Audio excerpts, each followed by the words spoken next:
भक्तों, आइए हम सब जानते हैं कैसे हुआ कुंती पुत्र पांडवों की उत्पत्ति। महाराज पांडव बड़े ही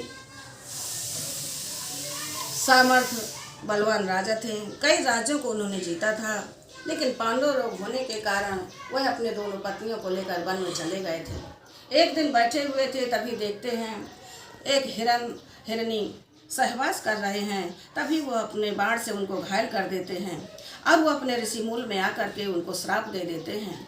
पांडव, जब तुम अपनी पत्नी के पास सहवास के लिए जाओगे तो तुम्हारी मृत्यु हो जाएगी। और पांडव बहुत दुखी होते हैं, अपने दोनों पत्नियों से कहते हैं, अब तो मैं विषय वासना का त्याग कर ऋषि का जीवन जीऊँगा। तभी एक दिन देखते हैं कि बड़े ऋषि देवगण सब वहाँ से निकल रहे हैं। पूछने पर पता चला वो ब्रह्मा जी के यहाँ जा रहे हैं। पांडवों ने कहा मैं भी चलूँ, तो उन्होंने यह कर मना कर दिया कि तुम तो अभी पिता नहीं बने हो, तुम नहीं जा सकते हो। सो पांडव बहुत दुखी हुए।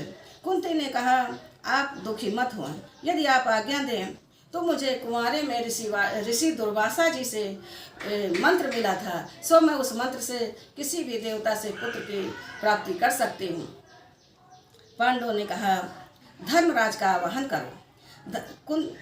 कुंती ने आवाहन किया तो युधिष्ठिर का जन्म हुआ। बड़े प्रसन्न हुए पांडव और कहा वायु और इंद्र का आवाहन करो। सो कुंती ने आवाहन किया। वायु देवता से भीम का जन्म हुआ और इंद्र देवता से अर्जुन का जन्म हुआ। कुंती और पांडव बहुत ही प्रसन्न थे पुत्रों को देखकर।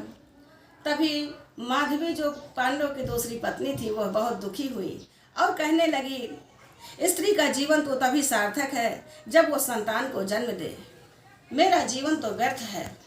कुंती ने कहा बहन दुखी मत हो, मैं अपना मंत्र तुम्हें प्रदान करती हूँ, तुम भी किसी देवता का आवाहन करो। सो माधवी ने अश्विनी कुमारों का आवाहन किया और अश्विनी कुमारों से उन्हें 2 पुत्रों की प्राप्ति होती है, जिनका नकुल और सहदेव के नाम से वो जो जाने जाते हैं। एक दिन माधवी स्नान कर रही होती हैं झरने में और वायु के झोंके से उनका आंचल हट जाता है। तभी वहाँ पांडव आ पहुँचते हैं और पांडवों ने देख करके उनके मन में वासना जागृत होती है और सहवास के लिए वहाँ पहुँचते हैं। तभी उनकी मृत्यु हो जाती है श्राप के कारण और दोनों पत्नियाँ रोने लगती हैं, कुंती और माधवी। माधवी तो भक्तों वहीं सती हो जाती हैं और कुंती अपने बच्चों के साथ कुछ संत महात्मा लेकर हंसनापुर आते हैं और धृतराष्ट्र भीष्म को समझाते हैं कि यह तुम्हारे पांडव के ही पुत्र हैं, सो इन्हें स्वीकार करिए। और ये स्वीकार कर लेते हैं भीष्म पितामह और धृतराष्ट्र। कुंती अपने 5 पुत्रों के साथ हस्तिनापुर में रहने लगती हैं। ऋषि देवगण अपने आश्रम को लौट जाते हैं। भक्तों, यह कहानी पांडवों के 5 पुत्रों की पांडवों की है, जो कुंती ने अपने मंत्रों द्वारा इनको प्राकट किया था। सो धर्म से युधिष्ठिर का जन्म हुआ, पवन से भीम का जन्म हुआ, इंद्र से अर्जुन का जन्म हुआ और अश्विनी कुमारों से नकुल और सहदेव का जन्म हुआ।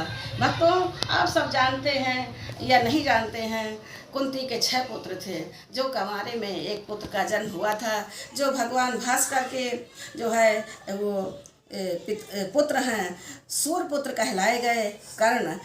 और इन कर्ण की कहानी अगली कड़ियों में आप सबको श्रवण करने को मिलेगी। भक्तों, इन्हीं शब्दों के साथ हमारी पावन महाभारत कहानी का विराम। यदि हमारी वीडियो आप सबको पसंद आती है तो आप लाइक करें हमें, और आप सबको बहुत बहुत आशीर्वाद। हरि ओम तत्सत, हरि ओम तत्सत, हरि ओम तत्सत।